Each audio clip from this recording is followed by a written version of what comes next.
Oui, merci Monsieur le Président, mes chers collègues. Très rapidement, d'abord, je voudrais saluer le travail de Madame Besson sur, sur ce sujet, saluer le travail des services sur ce sujet, parce que le travail est, comme je l'ai dit en préambule, un travail très transversal et se limite dans un PowerPoint présenté rapidement, mais le rapport est un peu plus important et je vous invite à le lire attentivement.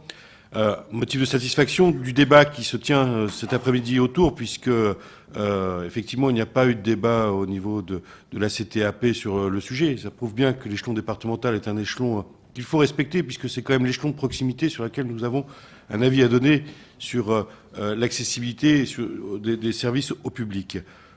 Le côté médical n'est pas que le seul sujet du schéma départemental d'amélioration de l'accessibilité. Le nœud, c'est l'accès au droit sur ce sujet-là. C'est vraiment l'accès au droit. Juste un regret. Le regret, c'est que lorsque Mme Buzyn est venue, elle l'a rappelé, et je suis persuadé que c'est la réalité. Aujourd'hui, l'échelon le plus pertinent reste le PCI.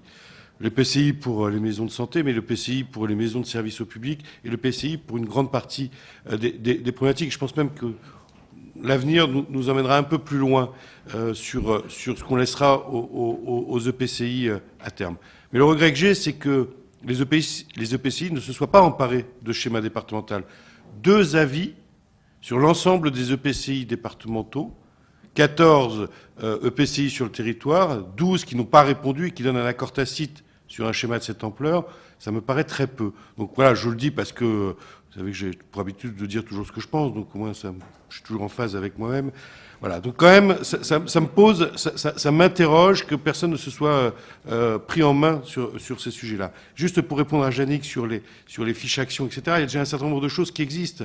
C'est le plan commerce, c'est le plan de déploiement du très haut débit, c'est tout ce qui doit être mis derrière le déploiement du très haut débit et qui répond pour partie à l'accessibilité ou à rapprocher le citoyen du service public, c'est tous les usages du numérique. C'est-à-dire qu'aujourd'hui, il faut qu'on commence à travailler, avant même d'avoir totalement déployé la fibre sur le département, aux usages du numérique derrière, et dont un des usages peut être le télédiagnostic, la télémédecine, qui sont aussi des moyens de rassurer. Moi, j'entends ce que vous dites sur l'absence de médecins. On l'a fait tous, ce constat. On le fait depuis des années. Je crois que ça fait quelques années que je suis au conseil départemental. Ça fait des années qu'on dit qu'on manque de médecins.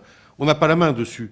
Les zones, les ZIP, c'est pas nous qui en décidons, c'est pas le département, c'est l'ARS qui le fait en fonction de l'âge du capitaine, de la moyenne d'âge des médecins sur le territoire. Donc à un moment, il faut qu'on avance sur ce sujet-là. On ne pourra pas avancer sans l'aide de l'État et sans l'aide de l'ARS.